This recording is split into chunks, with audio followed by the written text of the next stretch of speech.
తెలంగాణలో అర్ధరాత్రి నుంచి ఆర్టీసీ సమ్మెతో ఎక్కడికక్కడ ప్రజా రవాణా ఆగిపోయింది. మనం ప్రస్తుతం ఎంజీబీఎస్ బస్ స్టాప్లో ఉన్నాము. ఎంజీబీఎస్ బస్ స్టాప్ మొత్తము కూడా చూసుకున్నట్టయితే రోడ్లన్నీ కూడా ఏదైతే బస్ స్టాప్కి సంబంధించి రోడ్లన్నీ కూడా నిర్మానుష్యంగా ఉన్నటువంటి సిచ్యువేషనే కనిపిస్తుంది. ఇటు బస్ స్టాప్తో పాటు దాదాపుగా కూడా 1,00,000 పైచిలకు ప్రజలు ప్రతిరోజు ప్రయాణించేటటువంటి ఎంజీబీఎస్ బస్ స్టాప్లో సిచ్యువేషన్ ఇలా ఉంది. ప్రస్తుతం అయితే ఇక్కడ చాలామంది కూడా ప్యాసింజర్స్ కూడా ఉన్నారు. కొందరైతే ఇతర రాష్ట్రాలకు వెళ్ళేటటువంటి వ్యక్తులు కూడా ఇక్కడ ఏదైతే బస్సుల కోసం ఎదురు చూస్తున్నటువంటి పరిస్థితి అయితే కనిపిస్తోంది.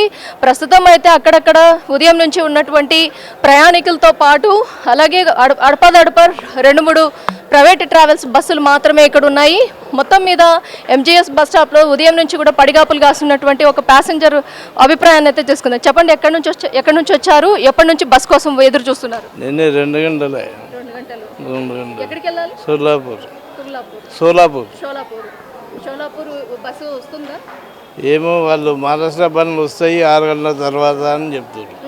నేను 2 గంటలే, ఇప్పటివరకు ఒక బస్సు లేదండి. మరి ఇక్కడ టికెట్ కలెక్టర్ కానీ వాళ్ళు ఏమని చెప్తున్నారు? ఏమో ఇక్కడ లేవు, మహారాష్ట్ర ఏదైనా బండి వస్తే వెళ్ళిపోవాలంటారు. ఏమి రెస్పాన్స్ లేదు, ఎవరు కరెక్ట్గా చెప్తలేరు. ఇక్కడ ఏదైతే టికెట్కి సంబంధించి కూడా టికెట్ తీసుకునేటటువంటి టికెట్ కలెక్టర్ ఉండేటటువంటి స్థలంలో కూడా టికెట్ గురించి అడిగితే కూడా ఏది ఎక్స్ప్లెయిన్ చేయడం లేదు, ఎవరు కూడా కరెక్ట్ ఇన్ఫర్మేషన్ ఇవ్వడం లేదు అన్న కోణంలోనే సగటు ప్రయాణికుడు ఏదైతే షోలాపూర్కి వెళ్ళాల్సినటువంటి ప్రయాణికుడు చెప్తున్నటువంటి వర్షాన్ని కూడా మనం చూసుకోవచ్చు. మరికొందరు కూడా ఏదైతే ఇది కర్ణాటక వెహికల్స్, కర్ణాటక బస్సులు, కర్ణాటకకి వెళ్ళాల్సినటువంటి బళ్ళు ఇవి, వీటికి సంబంధించి కూడా ప్రయాణికులందరూ కూడా ఉదయం నుంచి కూడా పడిగాపులు కాస్తున్నటువంటి పరిస్థితి కూడా మనం చూసుకోవచ్చు. చాలామంది కూడా ఇక్కడ ఎదురు చూస్తున్నారు బస్సుల కోసము. కండక్టర్లు కానీ అలాగే ఇతర రాష్ట్రాలకు సంబంధించినటువంటి వెహికల్స్ కూడా ఎంజీబీఎస్లో దాదాపుగా కూడా కొన్ని మాత్రమే లిమిటెడ్ బస్సులు మాత్రమే వస్తున్నటువంటి సిచ్యువేషన్ అయితే కనిపిస్తోంది.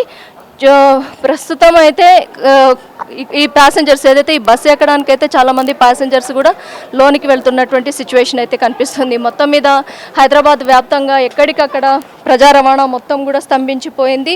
బస్సులు లేక ప్రయాణికులు ఇబ్బందులు పడుతున్నారు. ప్రత్యామ్నాయ ఏర్పాట్లు చేసినా సరిపోని బస్సుల కోసం బస్టాండుల్లో ప్రయాణికులు పడిగాపులు కాస్తున్నారు. వేసవి సెలవులు కావడంతో ఊళ్ళకు బయలుదేరేటటువంటి జనం ఓ పక్క, బస్సులు లేక తీవ్ర ఇబ్బందులు పడుతున్నటువంటి వారు ఇంకో పక్క, ఆర్టీసీ సమ్మెను క్యాష్ చేసుకుంటున్నటువంటి ప్రైవేట్ క్యాబ్లు ఏవైతున్నాయో క్యాబులు కావచ్చు, అలాగే ఆటోలు, అలాగే మెట్రో సర్వీసెస్ ఉదయం నుంచి చూసుకున్నట్టయితే మెట్రో సర్వీసెస్ మొత్తం కూడా చాలా వరకు కూడా ఎక్కువగా రద్దీగా ఉన్నటువంటి సిచ్యువేషన్ అయితే కనిపిస్తుంది. మెట్రోకి సంబంధించి కూడా ఉదయం పీక్ అవర్స్ ఏదైతే ఉద్యోగస్తులు ఉద్యోగానికి వెళ్ళేటటువంటి సమయం ఏదైతే ఉందో ఉదయం 10 గంటల నుంచి సాయంత్రం చూసుకున్నట్టయితే మెట్రో సర్వీసెస్ కూడా చాలా వరకు కూడా ఎక్కువగా ఉన్నట్టుగా అయితే తెలుస్తుంది. ప్యాసింజర్లు కూడా దాదాపుగా కూడా ఎంజీఎస్ బస్ స్టాపు చాలా వరకు కూడా ప్రయాణికులతో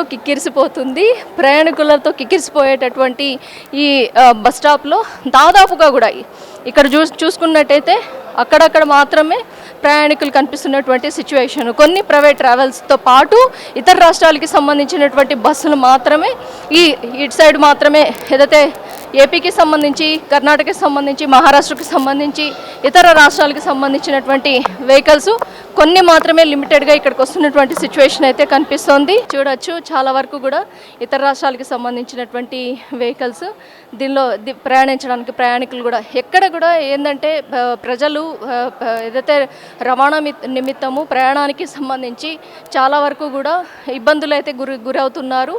ఆర్టీసీ కూడా చాలా వరకు కూడా ఎలక్ట్రిక్ బస్సుల్ని ఆల్టర్నేట్గా పెట్టినప్పటికీ కూడా కొన్ని బస్సులు లిమిటెడ్ ఏదైతే ప్రయాణికులు మాత్రమే వెళ్ళగలుగుతున్నారు, మిగతా వారు ఎవరు కూడా వెళ్ళలేకపోతున్నారు.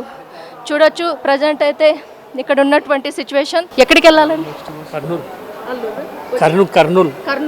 ఎప్పటి నుంచి వెయిట్ చేస్తున్నారు? 1 గంట నుంచి ఉన్నాం. గంట నుంచి. ఇప్పుడు వచ్చిందా బస్సు? ఇది ఉంది, ఇది కూడా రిజర్వేషన్ అంటున్నారు. రిజర్వేషన్ అప్పుడు టికెట్ ఎంత ఉంటుందండి మీకు? మాకు 480 ఏమో ఉంది. 480. ఇప్పుడు స్ట్రైక్ సంబంధించి ఎంత ఇంకా తీసుకోలే కదా, ఇంకా తీసుకోలేదు. ఒకసారి అడగాలి, అది తీసుకుంటే తెలుస్తుంది. మొత్తం మీద చూసుకోవచ్చు, ఏపీకి వెళ్ళాల్సినటువంటి బస్సు ఇది. ప్యాసింజరు గంట నుంచి కూడా వెయిట్ చేస్తున్నారు. నార్మల్ టికెట్ ఒక ధర అయితే, ఇది ఆల్రెడీ మొత్తం కూడా ఇది డోన్కి వెళ్ళే బస్సు మొత్తం కూడా రిజర్వేషన్ మొత్తం కూడా బుక్ అయిపోయినట్టుగా అయితే తెలుస్తుంది. మొత్తం ఓవరాల్గా చూసుకున్నట్టయితే ఎంజీబీఎస్ బస్ స్టాప్లో అక్కడక్కడ మాత్రమే ప్రయాణికులతో ఉంది. ఒకప్పుడు చూసుకున్నట్టయితే ఇతర రోజుల్లో చూసుకున్నట్టయితే ఎప్పుడు కూడా కిటకిటలాడేటటువంటి ఎంజీబీఎస్ బస్ స్టాపు ఈరోజు అక్కడక్కడ మాత్రమే ప్రయాణికులతో కొంత ఏదైతే నిర్మానుష్యమైనటువంటి వాతావరణం అటు రోడ్డు మీద కావచ్చు, ఇటు బస్సు షెల్టర్లలో కావచ్చు, బస్సు హాల్ట్లు ఇవి ఏవైతే ఉన్నాయో ఈ మొత్తం కూడా ఎక్కడికక్కడ పోలీస్ ప్రొటెక్షన్ కూడా ఎక్కడ కూడా ఎలాంటి అవాంఛనీయ సంఘటనలు జరగకుండా పోలీసులు అటు మహిళా పోలీసులు కావచ్చు, పురుషులు కావచ్చు, ప్రతి ఒక్క పోలీసులను కూడా ఇక్కడ అలర్ట్గా ఉండేలాగా అయితే సిబ్బందిని కూడా ఏర్పాటు చేసింది. ఏదైతే ఆర్టీసీ కార్మికుల సమ్మెకి సంబంధించి చాలా వరకు కూడా రాష్ట్ర ప్రభుత్వం దిగి రావాలి అనుకోవడంలోనే వారు చేస్తున్నటువంటి ఈ సమ్మె ఏదైతే ఉందో ఎన్ని రోజులు చేయబోతున్నారు, నేటితోనే ఈ సమ్మెని ముగింపుకి తీసుకొస్తారా, లేకపోతే ఎన్ని రోజులు ఈ సమ్మె జరగబోతోంది అనేది కూడా సర్వత్రా సగటు ప్రయాణికుడు కూడా ఇబ్బందికి గురవుతున్నటువంటి సిచ్యువేషన్ అయితే కనిపిస్తుంది. ప్రస్తుతం అయితే ఎంజీఎస్ బస్ స్టాప్లో ఉన్నటువంటి సిచ్యువేషన్ ఇది. వీడియో జర్నలిస్ట్ నీరజ్తో ఉషా, మెగా 9 టీవీ, హైదరాబాద్.